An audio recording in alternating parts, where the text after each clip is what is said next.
Here we go.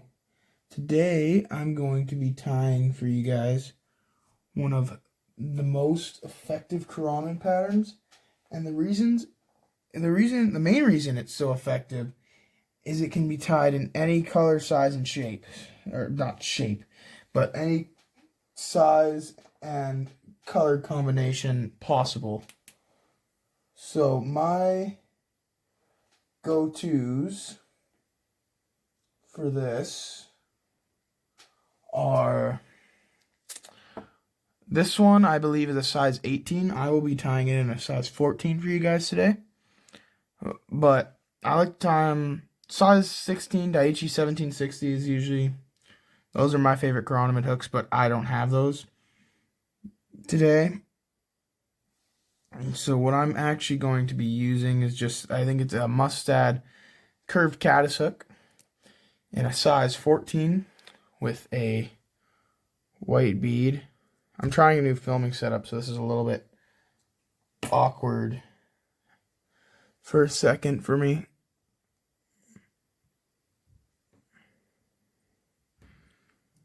So that's pretty large. And I'm just using a white bead on there, right? So now for this one, and when I say you can use any color combination, I mean any. You can do like color transitions too. So I have some in my box.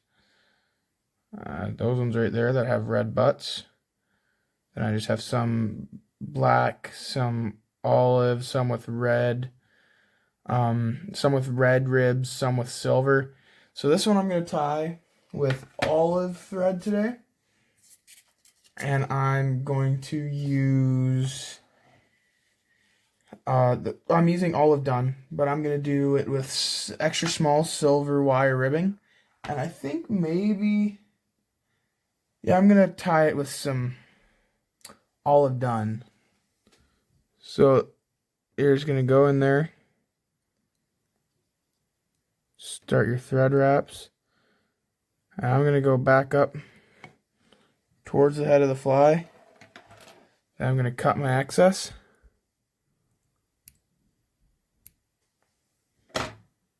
So already it's looking pretty simple.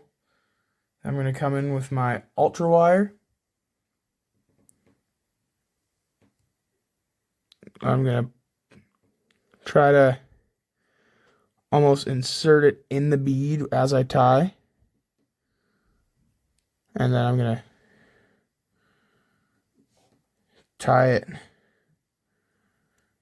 back on down the hook. And when I say this is easy to tie, now I'm already going to come back up. I mean it. Like when I say it's easy to tie, I could tie this fly so quickly.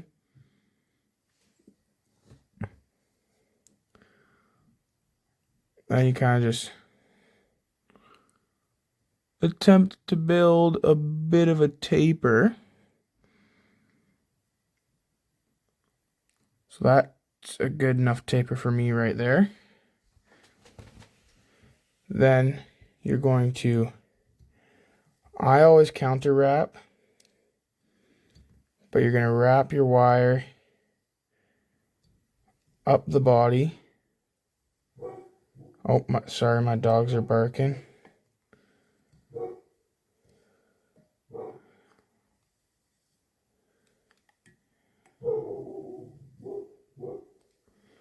This is not the best I've ever tied just because of the way I'm filming this.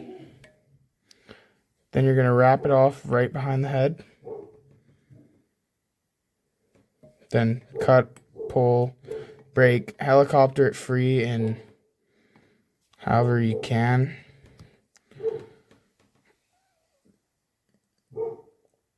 This fly is alright. I'm used to being able to be closer to it. Okay, my dogs are being really loud. I'm used to being able to be closer to it while tying, but then I'm going to come in there. Just a 3 to 5 turn whip finish. I do 3. Then I'm going to cut my thread off fairly close. Could be closer, but I've had the thread pull. I don't want to really risk that. But that's really all you have to do. And then I like to throw on some UV resin, so I'll do that. Or you can use Zap-A-Gap, Sally Hansen Hard as Nails. Is another good thing to use. What's one? There's more too. There's Hard as Hall head cement. That stuff is good. So here's what I'm going to do. I'm going to have to be really careful while I do this, but I got some Raid Zap, and I think it's like a medium or something. Like the thickness. And then I'm just going to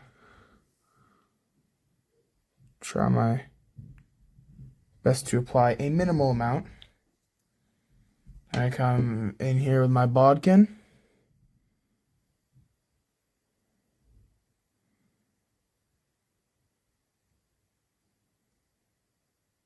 And this is really awkward because I have such a small amount of space to work with here. But I think it's mostly coated. So now I'm going to come in there with my UV light. And I'm going to kind of hit it. I'm going to rotate it while I hit it. This vise is a Renzetti Apprentice. It's a pretty nice vise. Pretty good for travel. I love using it. I'm just filming this on my phone, and I'm actually using, what I'm using to hold it is a DJI OM5 gimbal, and it's working pretty well. I like it. I'll be using it for fishing this year. So there's, yeah, UV resin coating. So that fly is done. You could add another coat if you want, but that's probably all you need. So, yeah, tight lines, everyone. Have a good one.